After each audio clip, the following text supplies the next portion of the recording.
Hello and welcome to the Total Mental Performance Podcast, the one and only mindset podcast dedicated to helping fitness entrepreneurs and coaches master their mindset, giving you insider access to industry leaders around their psychology, their campfire stories, and the mindset required to be successful in this business. I'm your host, Kyran, mental performance coach and founder of Total Mental Performance, the world's fastest growing specialist mindset service dedicated to the fitness industry. So without further ado, let's lean in and listen. Yes, team. Welcome to another episode of the Total Mental Performance Podcast. We have Chita today, and Chita is one of my personal coaching superstars. And we've been working with Chita over the last, I think, 6 or 7 months now. Yeah. Time flies, huh? Yeah, it goes very quickly. And she's made some incredible changes. But Chita, why don't you introduce yourself to the audience and tell us about who you are and who you coach? Yeah. So my name's Chita and I coach mainly females aged from 25 to 65. Well, there's no limit essentially. Just helping ladies lose weight, feel super confident in their body. It's normally ladies who have never really got to their goal or they yo-yo dieted, and also whilst improving their fitness, improving their health, and helping people like reverse diabetes and PCOS. But the main thing is just making sure they feel awesome in their body and super happy with it as well. Amazing. And you didn't have the traditional coaching path. No. So just share with our audience how did it all start out for you? Yep. So my background is I'm actually a dentist, so qualified over 11 years ago, not showing my age or anything like that. And I always really had like a great passion. Not always. I was had a passion for fitness. So when I'd go to work, I'd always want to like try and leave to get to the gym to train and things like that. More so in like the last 5 years or so. And then I thought I had like a bit of a transformation with myself, and I just felt so much happier in my body that it also just helped me get better in my work. So I used to feel a bit more energetic. And I just thought I want to help other people feel like this, to feel like way more productive, to feel really happy in their body. I was kind of sick of just hearing, the staff room stories of, I'm trying to lose weight. I'm on like Slimming World. I'm on this, I'm on that. And I was like, these things don't work unless you follow through with it. So then I didn't really know how to become an online coach. So I had one. They just said, you've got to do your level 2, level 3 personal training qualification. So I did that whilst working as a dentist. And then I was like, okay, what do I do now? So they were like, maybe work in a gym. So I was like, okay, this is like... there's a change, What do I do? Like, I've never done this. So I think I went on Indeed or something like that to look for jobs for like personal trainers in a gym.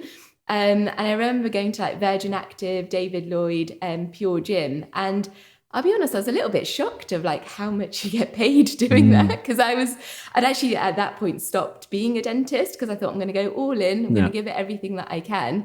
And when I was trying to do the maths, I thought, okay, if I work at David Lloyd, I get like, I think £9 an hour or something like that.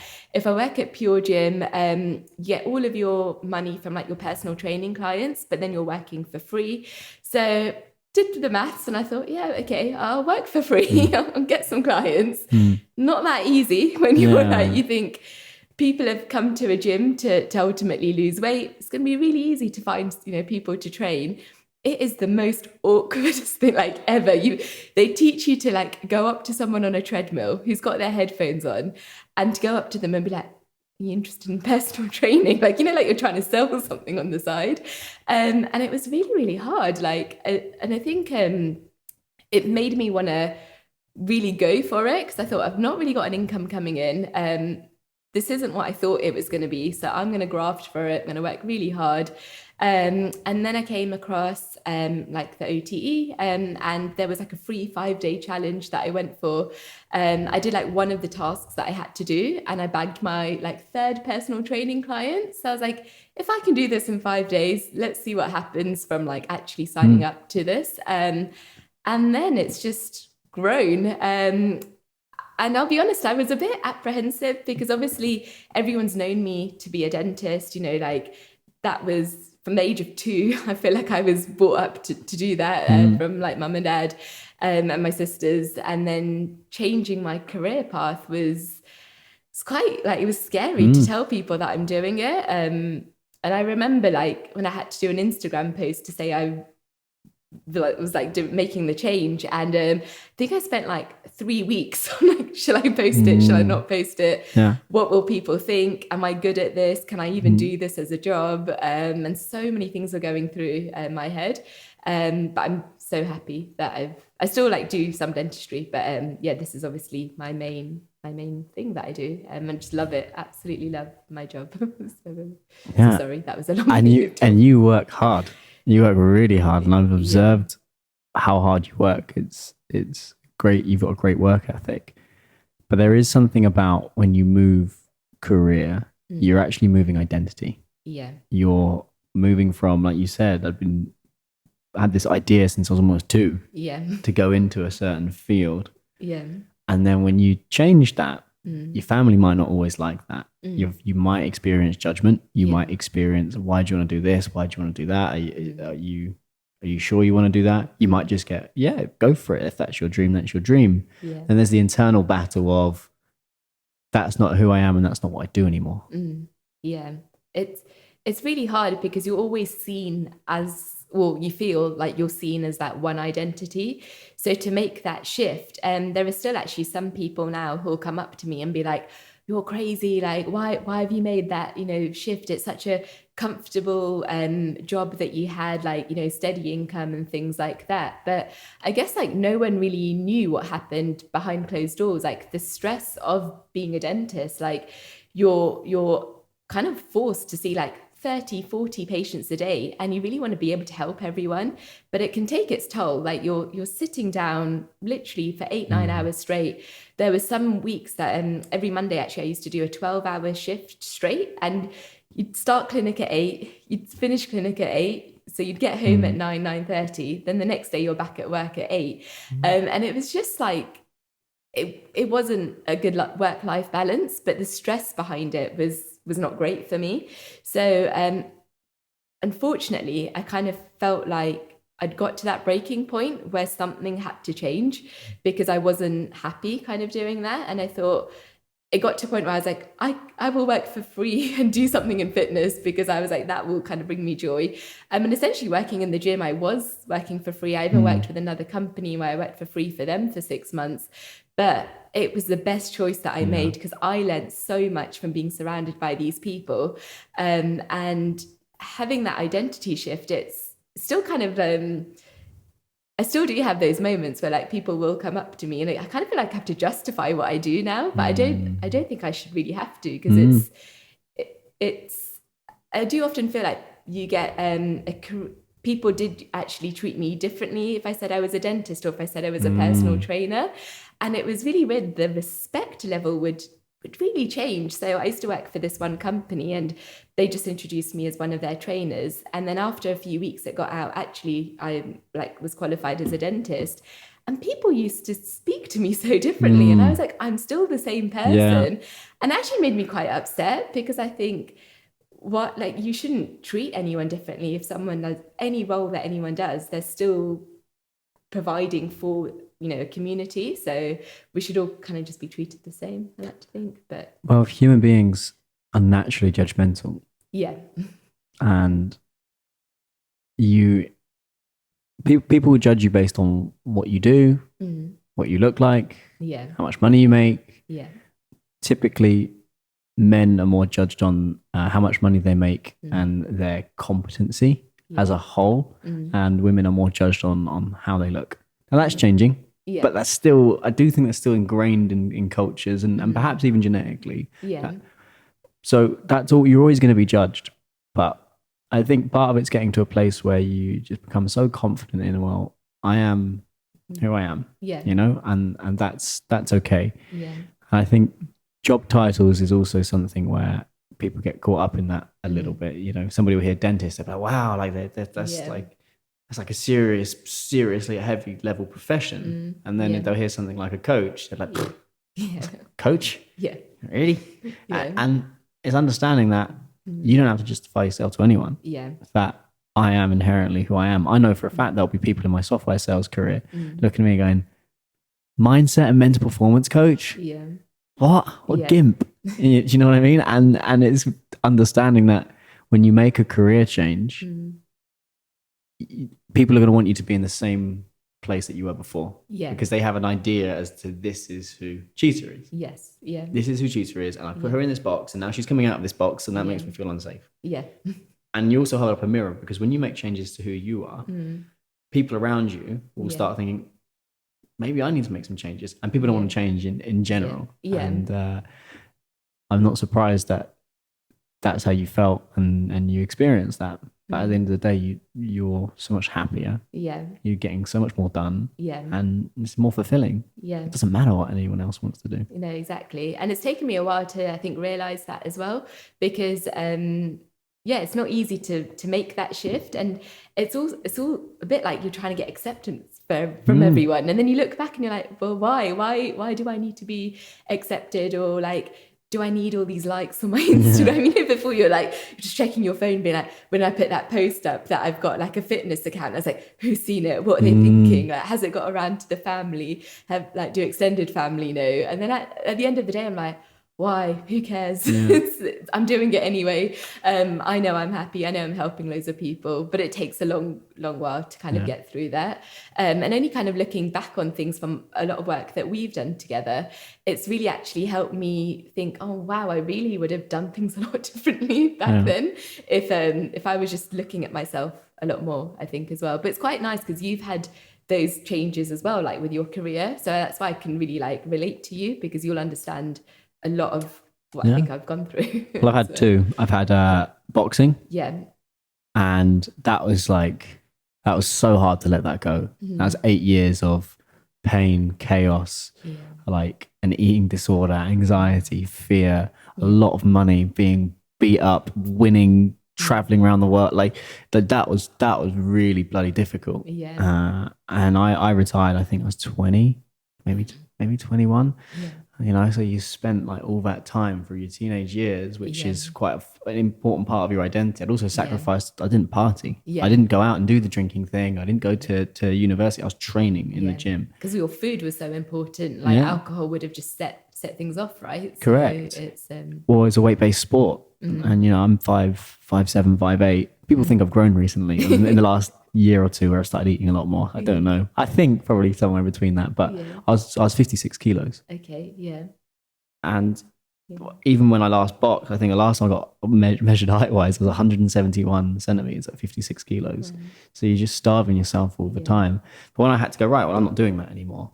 I remember once I told my coaches I was done, I sat in the car outside the boxing club and I cried. Yeah. And it broke me down because I realized that that's just not who I am anymore. Yeah. That's me done. That's finished. It's over. Yeah.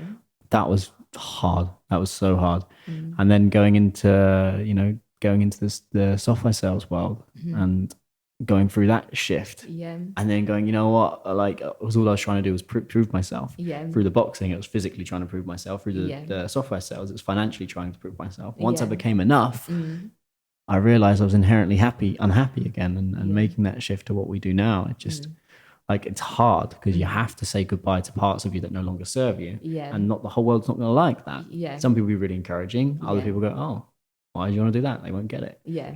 That's okay. But when you're clear on this is why I want to do it, this is for me, nothing can stop you. And you'll just find a way. Exactly. Yeah. Because I think for me, like, I guess like the more people I work with as well, just seeing like how happy they are now. And I just think, well, if I didn't do this, all of those ladies would have still just been stuck in that rut of just, you know, going yo-yoing, going to the gym, just not doing the right thing. And now, which may sound weird saying it out loud, it's really nice that when you get photos of them on a beach and they're like, I've never worn a bikini, and I'm like 55 years old wearing a bikini, and I'm like, yes, like that's so cool that you're not covered up, you know, your husband notices the difference, your family sees how happy you are. Like, it's just a shift. It's not just a physical transformation, it's a whole transformation for these ladies. So it's makes me happy. So let's talk about when you stepped into the TMP program. Yeah. What was it that made you raise your hand? So I don't know if I've actually shared this bit with you, the first bit. So I had my photo shoot with Ben Mark, probably I think around 6 or 7 months before I actually reached out to you. And he said, you don't just you're not yourself, like you're just someone who's in a little shell, like you're not very confident. And I think in all honesty, I did feel a bit of like an imposter, being like, who am I to do a photo shoot? Like, you know, like I don't do these things. It's not very me. So I didn't even know what to do. I remember like having to get a tan done like the day before. I was like, this is also so out of my comfort zone. And he was like, oh, you know, there's this guy called Kyran, you know, you should really message him. And I think I just messaged you. You replied back, and I was like, nah, that was a bit wishy-washy. Like, what's going to come out of it? And then I was speaking to a few other people. So like Adam said he'd done some work with you and some other people as well. And I thought, okay, do you know what? This name keeps kind of going around. Let me just have a chat with you. What was happening I remember actually what really triggered it was me and my husband Arjun had gone to Jordan on holiday, and we'd booked a shorter holiday, so it wouldn't really have an impact on my work. But the way I work with my clients is actually check every single thing for them, like every single day. So what was happening, I was having to wake up either like 4 or 5 hours earlier in the day to check everyone was okay, or going to bed later. And I really just didn't feel like I was present in that moment. I was doing check-ins, and I just remember just feeling really awful, being like, this is not a holiday. Like, he's taken time out of his work, not seeing patients to spend time with me. And I'm just like putting my time into my clients. I'm then getting angry because he wants to do things. And I was like, I've got work to do. And I was like, this is not right. Like, this isn't, I'm now going back and I'm not enjoying my work anymore. So I remember having a chat with you, and you were going through like the different archetypes. And I was like, okay, yeah, this resonates with me. And yeah, then I thought, okay, I'll give it a go. Let's see what this is. And it's just been like life-changing. Like, I guess I never realized it was things that stemmed from when I was so much younger. Like, all of those things have just been with me. And now I can actually just have a bit more of a life, which I don't know, sounds a little bit bad saying it, but you know, I can have time to myself and spend time with my family. And even like looking back, there were times where I had like my nephew's, it was probably his 4th birthday, he's turning 6.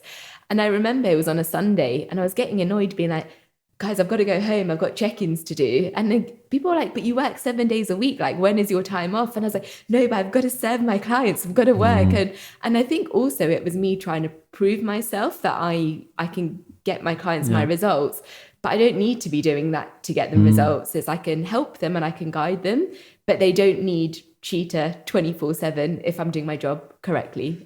So, which I like to hope I now can say that as well. When you think about the parts from when you were younger, what were some of the experiences that you had that was driving that? I need to get more done. I need to be enough. I need to do this. What do you think was? Well, I think like from working together, it kind of stemmed so generally my family, like, everyone does like crazy hours, I feel like. And it was always like stemmed from a young age that we always had to like be the best, or we had to always be hardworking. And I think like with my dad, you know, he'd kind of built his business from scratch. So, you know, they'd been like moved from Africa over to England. And he always just wanted the girls to just be really successful, to be really independent, to, I guess, never need like a guy to financially rely on. And I think it was just from like day one, the moment we had to do like 7+ exams or go to school, they'd be like, what grades did you get? Who got the top of the class? Why didn't you do better? And which is, you know, that was fine. And now I can look back and think, you know, he obviously did it like in our best interest, but that's always kind of followed through with me. So even with my work, it's got to do everything very well. It's got to be done like to perfection, which appreciate it doesn't really, but that was like a really, really big driving force. And I think, I guess indirectly, I was there just to kind of impress my dad with a lot of it, I felt like. And even sometimes they'd be like, so how much do you earn? And I'm like, oh, okay, doing quite well. So I just saw your tax bill the other day. And I'm like, yeah, okay.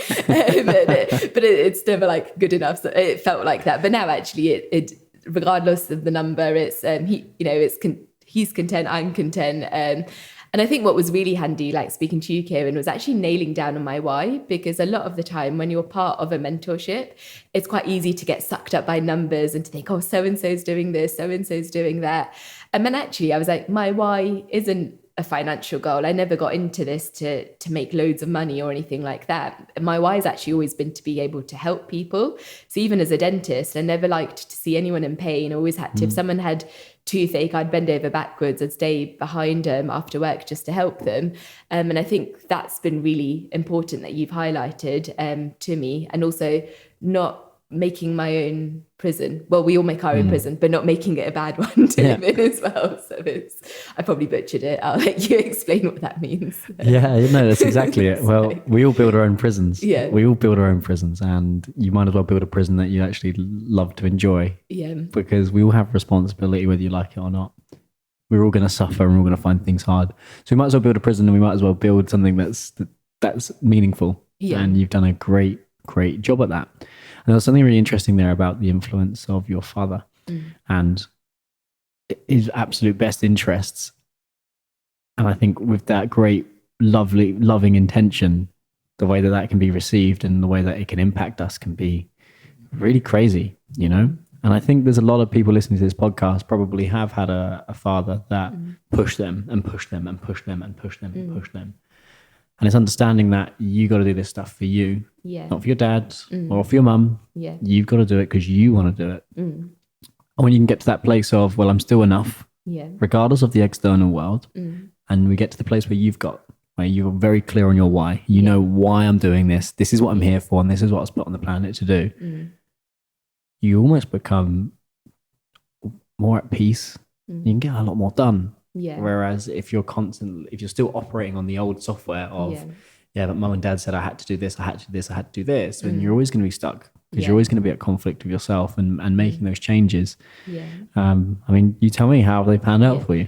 Yeah. So I guess for me, one of the biggest worries was actually telling them that they've invested so much in like sending me to good schools my whole life to always want us to do like a professional job essentially, and a part of me did feel like, oh, have I let them down? Like I don't even know if they know, like I was literally on my hands and knees like cleaning treadmills like at 6 a.m, and I just think if they knew that they would feel like they'd kind of let me down but really they hadn't. It was nothing to do with that. I knew I had to do that to be able to then get further.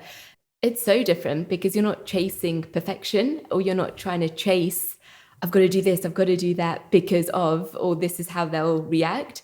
But I guess part of me just feels like I'm at peace. Like whatever I do, like it is enough. And I don't really have to like justify myself to anyone. And I think for me, what was a big worry is not even just telling mum and dad of like, this is what I've chosen to do. It was more just then how will their family react on it? So I guess they've always been very proud of the girls, is how we'll say it. So would other people maybe think, oh, they were so proud of them, and then this one's kind of gone off on and done her own thing. But what's actually been really nice is when I now speak to like extended family, they say that their parents have just seen like how much happier I am, and it's actually influenced other people in the family to do things. So it's nice that some people are doing something on the side of their corporate role and things like that. But it's really weird having that change of mindset, and you actually just are more productive. So you actually get more done because you're not always trying to impress people and do those extra things as well. So that's just a load of emotional baggage that you just don't need, because you just hang around with all this pressure, all this stress, all of this tension. Yeah.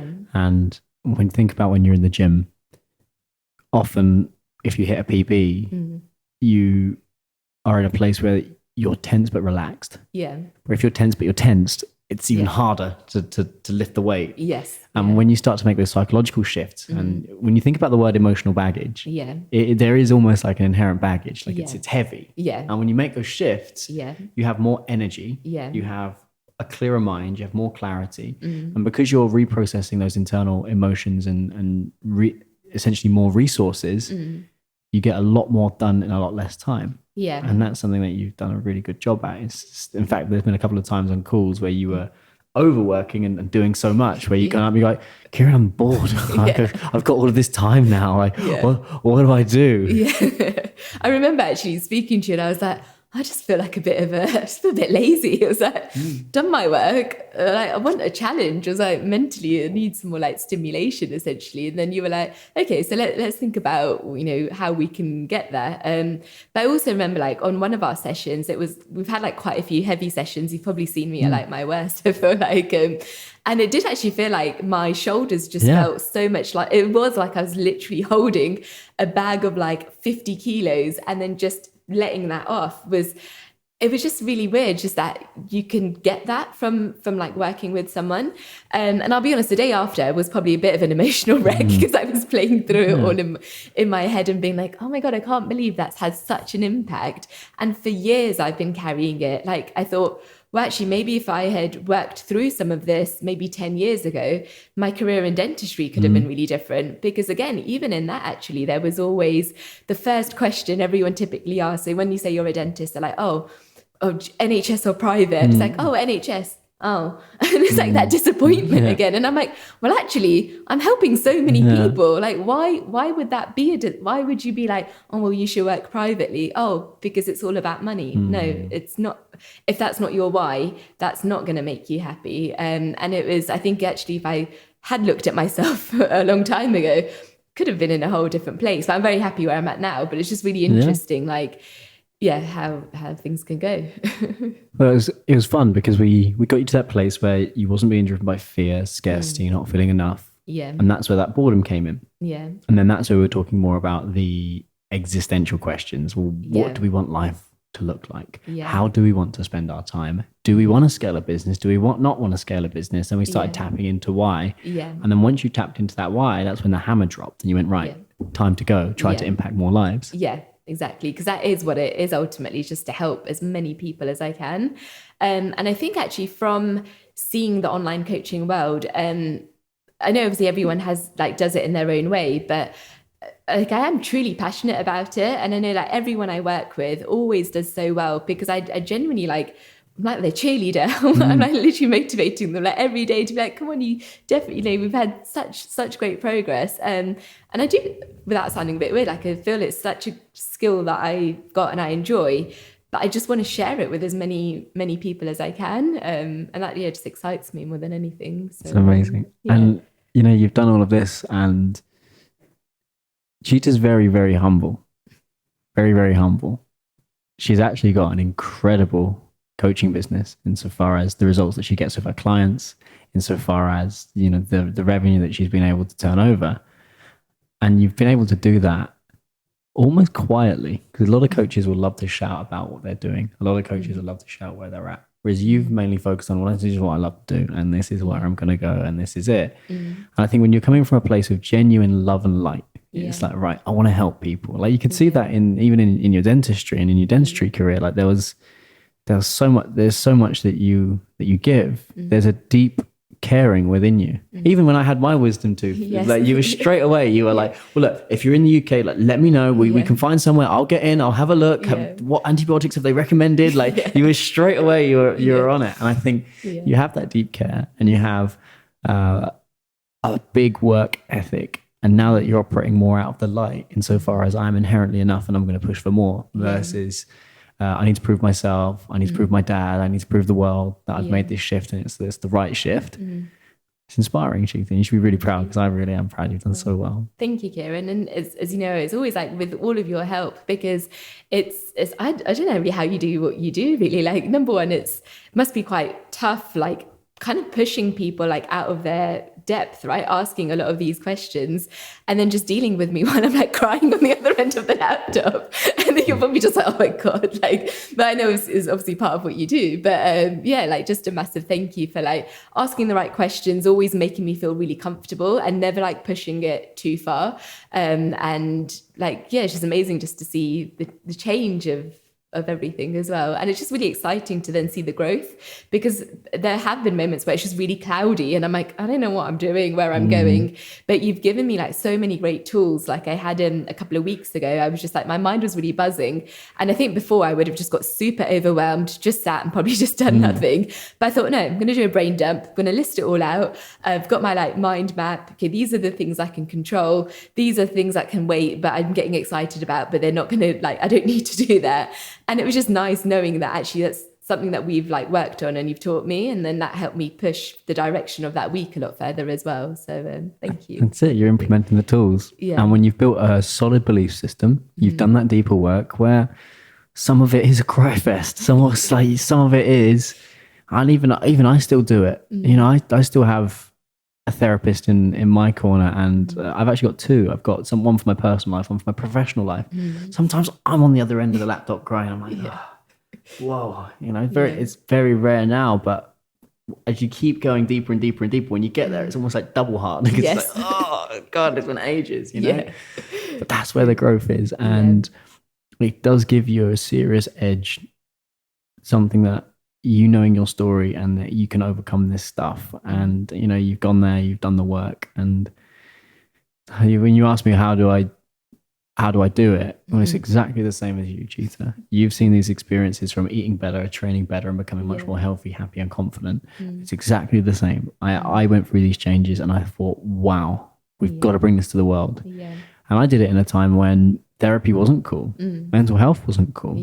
Mindset coaching wasn't cool. Now it's very sexy, and everybody seems to feel like they're a mindset coach. But I was doing this stuff when it was taboo. You wouldn't tell people that you were doing this, particularly as a man, particularly as a guy that was always a boxer or in software sales, two very masculine, dominant environments. You'd never admit to weakness. So when you understand that, once I went through that, it was never the same, and in a good way. There's just so much more to get done. There's so much more to do, to live, to experience, and it doesn't have to be solely out of darkness anymore. That's when the game changes, and you've done a great job of making those shifts. So you should be really proud, because I am. Thank you. And I was going to say, it's like really also inspiring seeing how your growth within like TMP is going as well, because it's kind of, again, nice seeing like, you know, you were there with your own, like, okay, this is what I want to do. Then it's been really nice actually seeing you scale your team as well. And it's quite cool, because then you'll know a lot of the things that can pop up, and it's nice to have someone to actually be like, okay, so this is going to happen. And then it's just having someone in your corner kind of thing as well. Yeah. And on the emotional side, because business coaches are great and they'll give you a lot of business mindset advice, but won't necessarily have the time or the space to give you on the emotional side. And that's a different ballgame. Managing your emotions is a different playbook. And you'll hear of many people that they'll claim to be a mindset coach, but they haven't actually been to therapy themselves, or they haven't studied in psychology. It's just I've just got these experiences, and I'll just say what I think. And you got to understand that having somebody that understands the emotional game, your inner game, on a deeper limiting beliefs, even on a trauma level, you can grow so much faster, and you can do that in a way that's safe. That's why, you know, I pushed you. There was always a limit, and I understand where the limit is, and then it's like, right, okay, that'll do for today. Just like a squat, you know, you're not going to put too much on someone, or they're going to break their back. It's the same thing. So I've got one final question for you, Chita. Forget the organization, forget me, forget the team. What does the phrase total mental performance mean to you? If you had it, how would you know? I think just clarity, but also knowing how to manage situations when you may end up back in those situations. So as you kind of say, like having the right tools in the toolbox, just to be able to manage things, and just having that clarity, I think, as well. I'd want to say freedom, but I feel that's a bit of a, I don't know, it may sound a bit cliche, but just having that mental clarity and bandwidth to kind of process everything. Amazing. They're the two coins I believe that TMP sells: psychological freedom and clarity. Understanding that you can still suffer, and that's okay. There's nothing wrong with inherently with suffering. We're worthy enough with our suffering. Clarity, understanding who we are, understanding what it is that we need to do, and that directly feeds into performance. And that feeds into the ability to get more done, the ability to turn up for your clients in a certain way, to solve puzzles, to be a leader, to ultimately live the life that you want to and you're worthy of. So whenever I hear when I say, what does TMP mean to you, and a client says freedom, I'm like, great, great, we're there, which is cool. So Chita, it's been an absolute pleasure. Thank you so much for coming on the podcast. Where can everyone find you? So on Instagram, Train with Chita, that's it. Amazing. So I have a website, but it's for some, I'll stop talking. Okay, amazing. And please, guys, drop us a comment. Feel free to get in touch with Chita if you just want to learn more about her experience, or even like, she's a great coach, the depths that she goes into. So if you're in the market for a coach, then I would strongly recommend have a chat with Chita. She's amazing. Chita, thank you so much for coming on. Thank you, Kyran. Thank you. My pleasure.